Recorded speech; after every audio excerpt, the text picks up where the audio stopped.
As you can see by the thumbnail, I'm back with another one like the other one. And without further ado, I'm gonna get straight to it.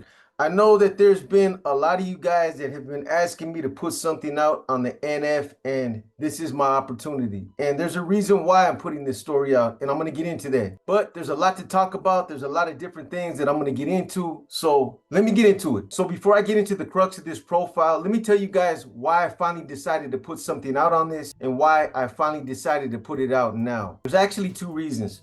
Foremost, for me, it was more about giving Mateo the courtesy and respect of letting this case finish playing out before I interjected myself with profiles, videos, and other narrative that probably wouldn't have been beneficial to him or anyone else involved. The other reason is because there started to be so much misinformation, fabrication, and exaggeration that's been put out there that I just felt like it was finally time for me to say something. Trust me, it's been hard not to address it, especially in light of the fact that others continue to misrepresent the facts, putting out content that just isn't accurate. Some people just drop content because they're trying to get a bag at the end of the month and they're just in it for monetary gain. I see some of the titles and the stories that have been put out there on the NF, and I just shake my head because I know it's just clickbait. You know, unlike some of the individuals that do this, there are some of us that really do know the individuals that we talk about. Some of us really have had history with these guys. Some of us have done time with them. We've interacted with them on the streets or in prison, but we know them. One thing that I've noticed about YouTube is that if there's no information that's being put out about something, especially if it's about a hot topic, if no information is being provided, someone will just make it up. And trust me, there's a lot more I could say, but I just choose not to. Anyways, now that I got that out the way, let me get into some of the key fundamental issues that I think are important for you guys to understand. The history that I had with Mateo and some of the homeboys out of Salinas is a lot more extensive than I can elaborate on. I can only articulate it by saying so much, but trust me, when I tell you guys that the bonds that I forged with Matt Rocha, Mateo, Robert Hanrahan, Bubba, Juan Gallegos, Wino, Larry Amaro, Paki, Jacinto Dueles, Shorte, Jaime Rodriguez, Smokey, Gabriel Caracheo, G Money, Angel Gutierrez, Fish, the late Mike Castillo, Mikeo, Hector Gallegos, Copas, Armando Heredia, Suave, and a few others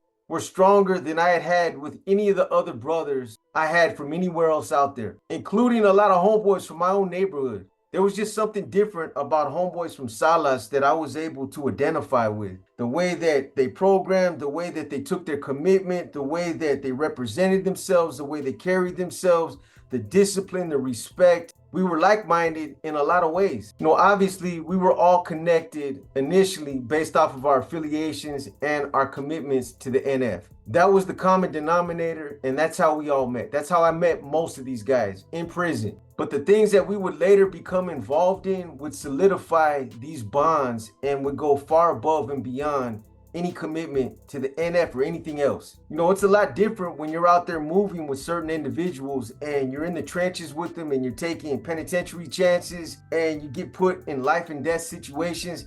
It solidifies that bond. And I know some of you know what I'm talking about. And I can't say that I felt that same kind of bond with every NF member that I met, whether it was behind the walls or on the streets. It was just different with homies from Salinas. I don't know, maybe it was this particular group of individuals, and maybe it was because they were all MC's proteges. As you guys know, Mikeo or MC was my mentor. But these guys, we were all like-minded. And, you know, it wasn't a special kind of affinity for Salinas. I had love for homies from all over Northern California, whether it was the Bay Area, up by Santa Rosa, in the Valley, where they were from didn't matter. It was all about how they moved and the things that they were into, whether or not we were like-minded. That's what made a difference for me. Just because someone was an NF member didn't mean that I would necessarily run with them on the streets. Because I'll be honest with you guys, I met a lot of NF members that I didn't like. I didn't care for them. I didn't want to be around them because I didn't feel like they really had my back. Because I felt like they had made a commitment to the NF for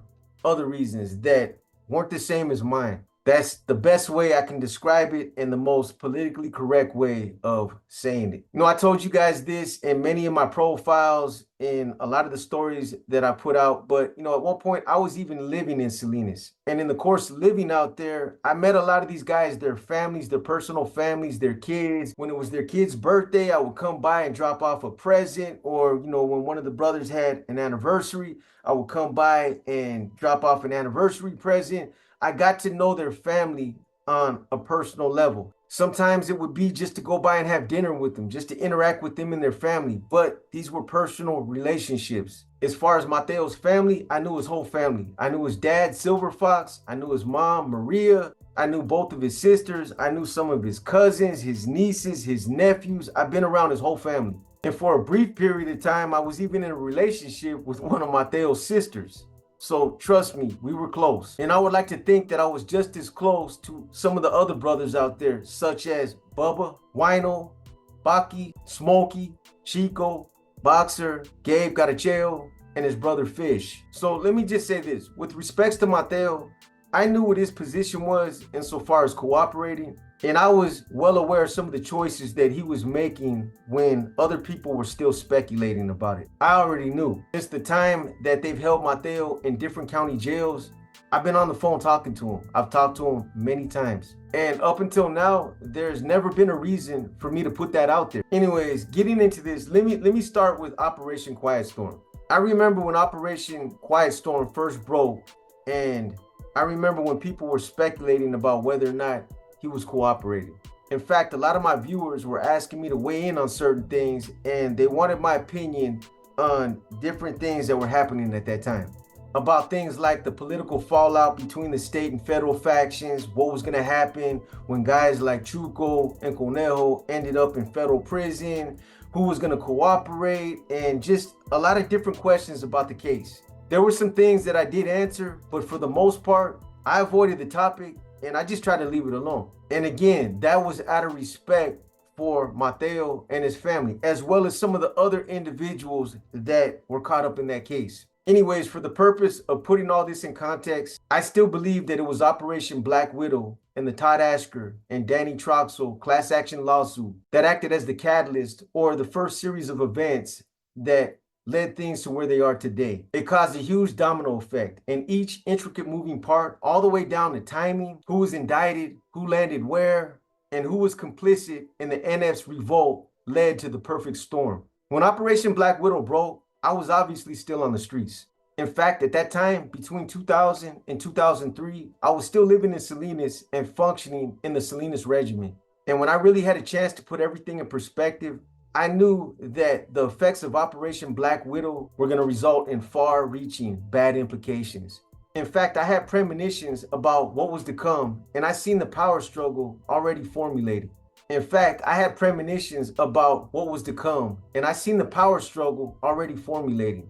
When you understand politics, when you understand NF politics, prison politics, and you're familiar with some of the negative effects that certain things will create, if you even have a half of a brain, you can see these things coming a mile away. There were grumbles and discontentment coming out of the Bay by those that were left behind almost from the onset. After having been stripped, demoted, and being told that he would never be involved in the NF street affairs ever again, Conejo from Sakura seen this as an opportunity to regain his position by planting deceptive seeds of manipulation with others like Antonio Guillen, Chuco from San Jose. And this was despite the fact that he had been censured by high command. Since Corny, Pinky, Skip, Tex, Cuete, and Stork left Pelican Bay and they were no longer there, Conejo basically moved under the cloak of this deceptive plan, knowing that there was nobody left behind that would challenge him or call him on his bullshit. As one of a few senior longtime members that were left behind that didn't get indicted in Operation Black Widow, he knew that he had to start acting like his primary concern was for the best interest of the organization's well-being. And he was hoping that this would overshadow his shortcomings. So meanwhile, by this time, Corny, Pinky, Tibbs, Skip, they're all in Santa Rita and they're in full damage control mode. By this time, I was out there, I was working together with them, so I knew what they were doing. And they were already proactively taking steps to curtail any deceptive plans that may have been put in motion by those left behind in Pelican Bay. This is something that these brothers foreseen happening when they were leaving. Probably when they were still there packing their shit. They knew that some of the other brothers that were left behind up there in Pelican Bay would try to campaign and jostle for their positions. And that's exactly what they did. So this was around the time when the power struggle was officially kicking into high gear. Sides were being chosen and power plays were already being made. Because by that time, you had the brothers in Pelican Bay sending out advisement filters to the figureheads on the streets, telling all the regimental commanders that Pelican Bay was still headquarters and that nothing changed. Furthermore, they started telling everyone on the streets that Corny, Pinky, Skip, that these guys had no more authority within the state of California, that they were now under federal indictment, they were fighting their case, and that depending on the outcome of the case, that they were no longer to be acknowledged as NF leadership, that if they got indicted, they were now part of the federal system, but that they had nothing to do with California politics. Furthermore, they started telling everyone on the streets that not only did these guys no longer have any authority within the state of California, but that a new leadership had already been selected. And finally, furthermore, they took it a step further by advising everyone on the streets that if you were caught communicating or acknowledging their authority on any level, you would face serious consequences and there would be serious repercussions. And then on the flip side, you had Corny, Tibbs, Pinky, and Skip proactively taking steps to shut the Bay down by sending out their own advisements. Due to the fact that I was a regimental commander in Salinas at that time, I had a chance to see all the advisements that were coming out of Pelican Bay and all the advisements that were coming out of Santa Rita.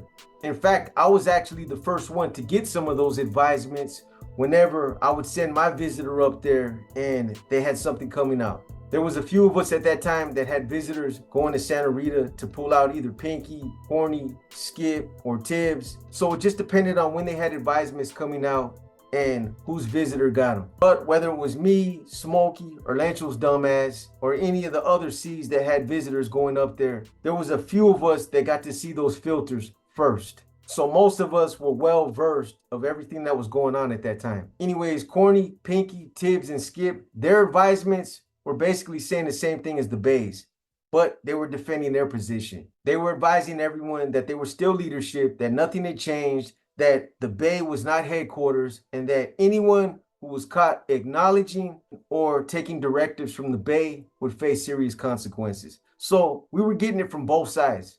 And all this did was create a bunch of mass confusion. A lot of the hermanos that were out there functioning on the streets, and even a lot of the younger C's that didn't know proper NF protocol, were getting caught up right in the middle of that shit.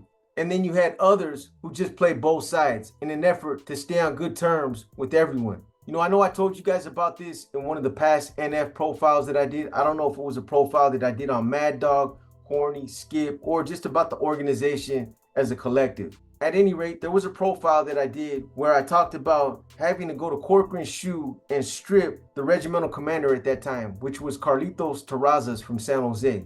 And I'm not going to get into all the specifics of it again, but trust me, it was an arduous task. Going into an environment like that where he had the full support of all the NF members that had been there with him for a while. I believe he had been an RC for about close to 10 years. It wasn't an easy undertaking. It was something that I had to be careful about, and I had to do it with a little bit of finesse because, you know, when you're stripping somebody like that has a position, egos are always going to get involved. And the last thing I was trying to do was create another power struggle. It wasn't that, you know, I was scared to get thrown right in the middle of it. If that's what Carlitos wanted to do, then that's what would have happened. However, I was trying to avoid that. And some of his supporters made it clear that they were clearly behind him. But Carlitos, he ended up being a stand-up type of individual. He understood that this was being done for the purposes of an investigation. He understood why it was being done, and there was no pushback. I appointed Memo from Oakland to fulfill that position. I was only there for a short violation, and then I was gone. So anyways, after the Corcoran incident, after Carlitos gets replaced with Memo from Oakland, things just continue to escalate from that point on. Again, if there's some of you that have been watching my channel for a while and you remember some of the old NF profiles that I did, at one point I talked about a massive meeting that I orchestrated out on the streets in Salinas. And what I did was basically call all the regiments together, San Jose, San Francisco, Watsonville, obviously Salinas was there, San Francisco, Oakland, Santa Rosa.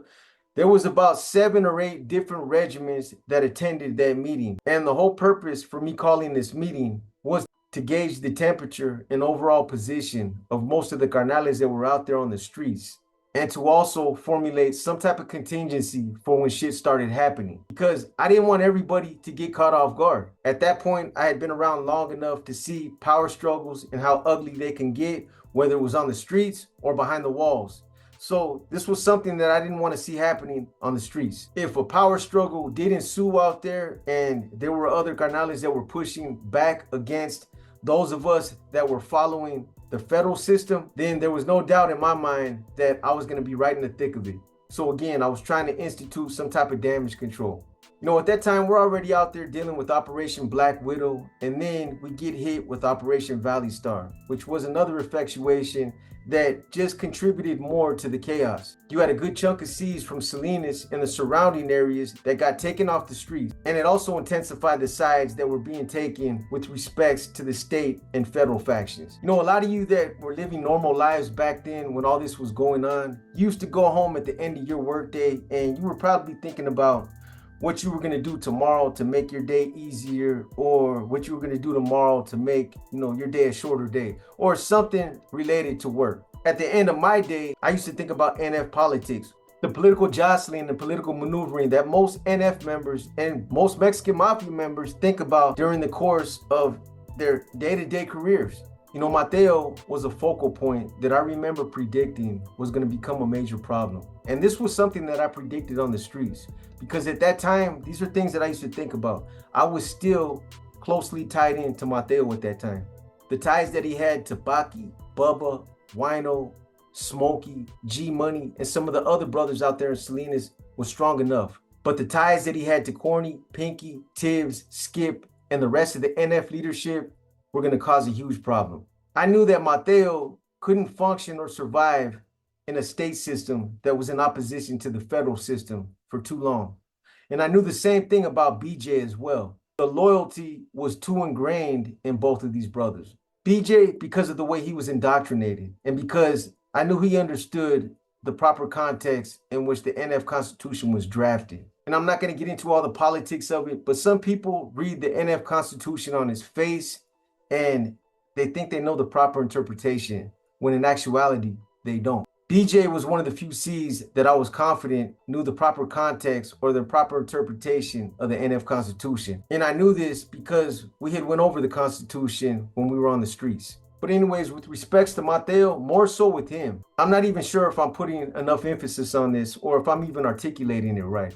But trust me, I was a part of a small circle and the loyalty between us was strong. Although your loyalty isn't supposed to be to certain brothers and it's supposed to be to the organization as a whole, we're not computers and it just doesn't always work like that. Like I said earlier, when you've been surrounded by certain individuals and you've been in the trenches with these guys and you've been in life and death situations, that bond, it gets stronger. I'm sure that Mateo had a lot of love and respect for other C's from all over Northern California, from a lot of the other C's that he had met in Pelican Bay or throughout his career while he's been behind the walls. And I'm sure he would have stood beside them in battle as his brothers. We all would have, but it doesn't change the fact that sometimes these bonds are just stronger with different carnales. Here's another thing to think about. The family dynamic was another thing that I'm sure factored in on some level. Baki was married to one of Mateo's sisters and they had kids together. I've been around both families and they were extremely close. Here's the other thing. I had been around enough carnales from Salinas to know that when they have each other's backs, they literally have each other's backs till the wheels fall off. Some of the internal struggles that have openly played out in history should tell you guys this. Look at the blowback that kicked off behind Mikey's demise. You had 2 regiments in Salinas that were trying to take each other out. Remember when Isidro Huerta Chilo whacked Cesar Ramirez Lobo at the Baranda Apartments? Lobo survived minus 1 testicle, but he got lucky and survived nonetheless. This was all orchestrated by Copas, who vowed to avenge those that were involved in Mikey's demise. And Copas, he had a number of different allies that shared their disenchantment towards Rico and Lobo as well.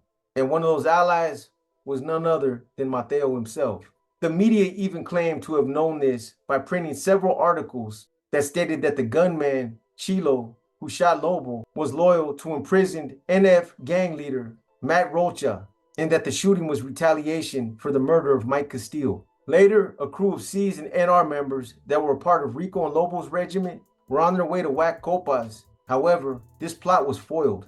When two carloads of the hit team drove down Palmera Street, the street that Copas lived on, they hastily aborted their plan after spotting a VSU unit, a violence suppression control unit, that was parked on the street surveilling Copas' house. That was probably the one time that it actually benefited an NF member that was being surveilled by a group of gang cops. Because if they wouldn't have been surveilling Copas' house that night, he would have been chopped liver. Then there was the time in San Quentin where I almost got caught up in this long-running power struggle between the C's that were loyal to Copas and the C's that were loyal to Rico and Lobo. This is something else that I also told you guys about in one of my past profiles as well. All the C's that were in San Quentin at that time, Smokey, Suave, Boxer, and Powder, had all agreed to a secret pact amongst each other to remain loyal to Copas and to stick together. And this even meant taking flight on other NF members that were out there on the 6 yard at that time. Their position was that if they caught wind that there was any kind of threat towards Copas, who was also there at that time on Walk Alone, that they were going to take flight and defend him to the death. Chico, Robert Rose, was another NF member that was also there, who I had become real tight with over the years. And for whatever reason, Chico had aligned himself with Rico and Lobo and another NF member named Vincent Garcia, Chente, who was also from Salinas. Like I said, at one time, me and Chico were tight. That was my guy. But due to the fact that he had aligned himself with Rico and Lobo, these other C's, they considered him to be an op. I didn't even know that Chico had taken up that position at that time, so I was caught completely off guard. As far as I knew, he was another one of Mikey's proteges, but I guess he also turned on him. I would end up finding that out later, but again, at the time, I had no idea that he was backing up Rico and Lobo. So anyways, I ended up catching a violation and I ended up landing on the 6 yard while all this was going on. These brothers didn't know it because we didn't talk about it, but I was also loyal to Mike Eel. He was my mentor. Later I'd find out that these guys actually appointed different squads to take off on different C's on the yard if shit kicked off. We laugh about it later, but these fools actually had a 3-man squad that was assigned to me. I guess if it kicked off, they were going to take flight on me and some of the other C's out there that they assumed were aligned with these other guys. And that was because of my close association with Chico. I was basically guilty by association. So again, because of the close relationships that I had with a lot of these guys from Salinas and the interaction I had with them throughout the years, I knew that the bonds between Mateo and some of the other C's that were now in the federal system were strong. They were solid. And that sooner or later, it would become a potential problem. I thought the same thing about Bubba, Wino, Baki, Powder, Gabe Caracheo, and all the other brothers that got caught up in Operation Valley Star. But that indictment actually ended up averting it. It avoided the whole conflict. I guarantee you, if those brothers wouldn't have got shipped off to the federal system and they would have got convicted on a state indictment, they would have been right in the middle of that power struggle with BJ and Mateo. Or they would have had their own dilemmas. And I'm pretty sure Conejo, Chuco, and DC's minions, I'm pretty sure they all knew this. So I'm not going to get too deep into the political side of this by clarifying NF law and breaking down the NF Constitution in its proper interpretation. I did that in numerous other profiles that I did called the NF Insurrection, Organizational Rebirth, the State Retort and Timeline, and the Exposition on the Split.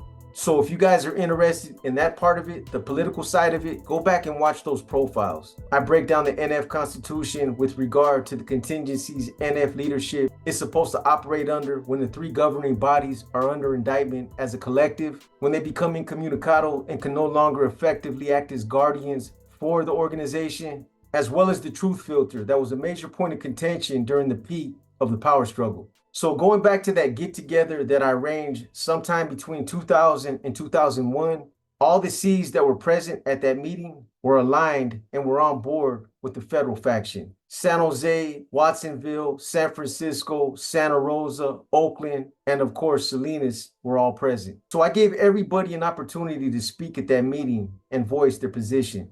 There was a circle of about 15 C's that were present that day. And when I opened up that meeting and I went around the circle and I told everyone that they were going to have a chance to state their position, I asked them all this specific question. Where do you stand with leadership that are now destined to federal prison or the brothers that were left behind in Pelican Bay? Everyone had a chance to answer this question themselves, and I wanted them to state why they had reached that conclusion. And I did that because I knew that this was a good way to flush out those who might misstate their position due to the majority consensus and just because they might have been feeling the pressure. And I'll tell you guys like this, that meeting took place almost 22 or 23 years ago, and I still remember everybody's stated position like it was yesterday. Every last single one of them stated that they were going to remain loyal to the C's that were headed to federal prison. Corny, Pinky, Tibbs, Skip, Stork, Huete, and Tex. The only one that had something contentious to say was Paki. And it had nothing to do with whether or not he was going to remain loyal to the federal system. He made that part of it clear that he was on board with everyone else. Paki's only concern related to what he described as leadership's lack of vision when it came to the streets and some of their policy. Paki felt like we needed to stand up as a collective voice and let these brothers know that the streets had changed drastically since they had been out there, since the 70s and 80s, and that it was nothing like it was when they were out there. Paki also felt like some of the policies weren't in line with the modern day times, that these guys were dinosaurs and that they were mentally stuck, in their era. And that as a result, they didn't know how easy it was for us to get caught up out there. And this was something that I actually agreed with them about, because for C's like Pinky, Corny, Tibbs, Skip, and some of the others who had been down since the 70s and 80s, time had pretty much stopped for them when they went to prison. You know, when you're doing time in your mind, things kind of just stop out there. Like you think the world stops and that everything's going to be exactly the way you remembered it when you get back out there. So a lot of their vision and planning was predicated on this. You know, it's crazy, but like I said, when you land in prison for long periods of time like this, you experience a time freeze where you believe everything stops. But in reality, the world, it keeps moving around you and the clock continues to tick. It's kind of hard to explain unless you've done time. But sometimes we lose sight of this and we end up getting caught up in these time freezes. But anyways, these brothers, they had no real way of knowing that law enforcement had become a lot more sophisticated and that the technology was a lot more advanced than it was when they were out there. So when it came to the street activities, Paki felt like we were being thrown under the bus by having to conform to some of the policies that were counterproductive and detrimental to our freedom. That was the only point of contention that came up. But other than that, everybody was on board. And by the time that meeting was done, we all knew what was coming. So in 2002, Smokey, he ends up catching a case and I end up catching my last parole violation before I would end up discharging in 2003. Then in 2004, after a series of raids by a multitude of different law enforcement agencies, my regiment gets taken down and I end up in the Santa Clara County Jail. Now, fast forward to June of 2007. Baki, Bubba, Wino, G-Money, Mario Diaz, Powder, Nicoya from San Francisco, and dozens of others end up getting indicted in Operation Valley Star. This doesn't just result in the feds wiping out the last few C's from my generation. This doesn't just result with the feds wiping out the last few C's that were left from my generation, but it would also help increase the federal faction's numbers expeditiously. By this time, a lot of the more experienced leadership and a lot of the more experienced NF members were all landing in the federal system. The state, on the other hand, had a lot of the newer C's that were part of a different generation. So after Operation Valley Star breaks in 2007, Stork gets shipped back to Pelican Bay to finish up his state time before he does his federal time. And he ends up in the short corridor where he has a chance encounter with Chuco from San Jose.